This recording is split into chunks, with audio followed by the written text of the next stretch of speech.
саламатсыңдар ма балалар? Дүниетану сабағымызды бастаймыз. 33-ші сабақ. Сабақтың тақырыбы Қазақстан халықтарының мейрамдары.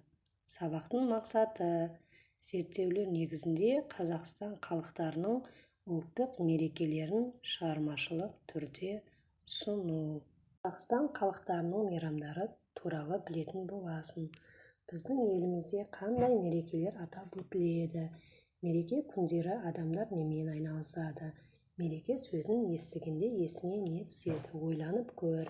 Біздің елімізде Наурыз мейрамы, 16 желтоқсан тәуелсіздік күні, құрылысшылар күні, мұғалімдер күні, дәрігерлер күні, 8 наурыз халықаралық әйелдер күні, 30 тамыз Конституция күні, 1 желтоқсан тұңғыш президент күні, 22 наурыз ұлыстың ұлы күні мерекелері атап өтіледі. Мереке күндері адамдар көңіл күйі қуанышты және де мерекені жақсы атап өтеді. Мереке сөзін естіген кезде біздің есімізге мерекелік салтанатты жиындар, ән кештері түседі. Мереке бұл өте керемет. Қазақстанда әртүрлі ұлт өкілдері достықта және өзара келісімде бірге өмір сүріп жатыр. Олардың қатарында 100-ден аса ұлт өкілдері бар. 1 мамыр Қазақстан халықтарының бірлік күні біздің құндылығымыз болып есептеледі. Олардың қатарында 100-ден аса ұлт өкілдері бар. Орыстар, украиндер, ұйғырлар, татарлар және де басқа халықтардың туып өскен жері, атамекені бір елдің отаны да бір осы Қазақстан мемлекеті. 1 мамыр мерейлі, ізгілікті мейрам. Қазақстан халықтарының бірлік мерекесі. Бұл мерекеде көктемнің шуақты күнінде көңілді билер, спорттық ойындар ұйымдастырылады. Ұлттық мәдени орталықтар Қазақстан халқы әр ұлттың дәстүрімен таныстырылады. Біздің елімізде басқа да көптеген мерекелер атап өтіледі. Ұлттық мейрам 16 желтоқсан тәуелсіздік күні. 1991 жылы 1 желтоқсандағы оқиға болды. Дәл осы күні 1991 жылы 1 ұлттық сайлау нәтижесінде Назарбаевтың Қазақ ССР президенті қызметіне сайланды. 91 жылы 16 желтоқсанда президенттің алғашқы қадамдарының тұсауы кесілді. Қазақстан Республикасы деп өзгерту туралы заңға қол қойылды. 91 жылдан 16 желтоқсанында жоғарғы кеңес Қазақстанның мемлекеттік тәуелсіздігін жариялады. Бұл Қазақстанның егеменді мемлекет ретінде жариялауын білдірді. 1911 жылы 10 желтоқсанда кәсіби мерекелер. Кәсіби мерекелерге дәрігерлер күні, мұғалімдер күні, құрылысшылар күні жатады. Дәрігерлер мерекесі. Дәрігер болу жауапкершілігі мол, өте ауыр мамандық. Дәрігер күні де түні де тәуліктің кез келген уақытында жұмыс істейді. Науқастар өмірінің арашасы болуға ұмтылады. Бұған қосыла дәрігер адамның бойында адамгершілік, мейірімділік, кішіпейілділік болу қажет. Себебі жаны қиналған науқасқа дәрігердің айтқан жылы сөзінің өзі үлкен демеу болады. Мұғалімдер мерекесі. Бұл 1994 жылдан бері әлемнің 100-ден астам мемлекеттері қазан айының алғашқы жексенбісі мұғалімдер мен білім беру саласындағы қызметкерлердің кәсіби мерекесі болып бекітілген.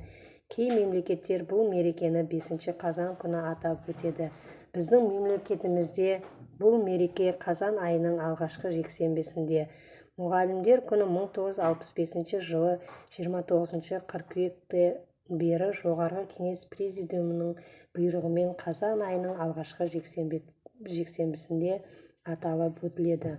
Мұғалімдердің жағдайы туралы құжаттарға да қол қойылған. Ұстаздар күні көпшілік жақсы көретін кәсіби мерекелердің бірі. Бұл күні ұстаздарын құттықтап, мерекелерімен шын жүректерінен тілектерін білдірді. Мен қатар мемлекеттік мерекелер де бар. 8 наурыз мерекесі, әйелдер күні, 30 тамыз Конституция күні, 1 желтоқсан тұңғыш президент күні, 22 наурыз мерекесі. 8 наурыз Халықаралық әйелдер күні бұл бәрімізге белгілі. Балалар, аналар күні. Барлығымыз өз аналарымызды, ұстаздарымызды, әпше қарындастарымызды құттықтап, өз тілектерімізді айтып жатамыз. Бұл бұрыннан келе жатқан аталып өтілетін мерекелердің бірі. 30 тамыз Конституция күні. Ата заңымыз 1995 жылдың 30 тамызында жалпы халықтық референдум нәтижесінде қабылданған. Ол 9 бөлімнен 98 баптан тұрады.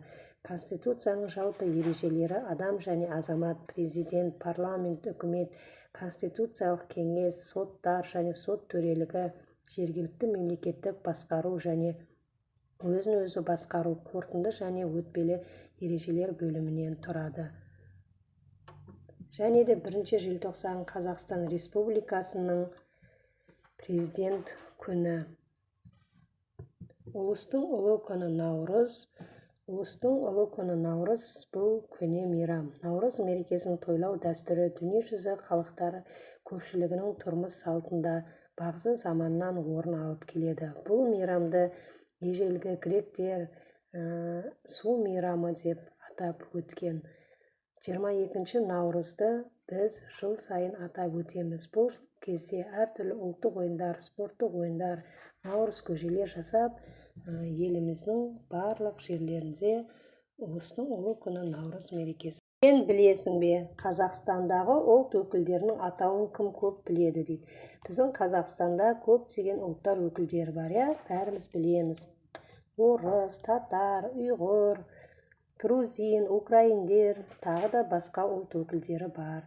Төзімділік сөзін естідің бе? Төзімділік деген сөз ол адам бойындағы ең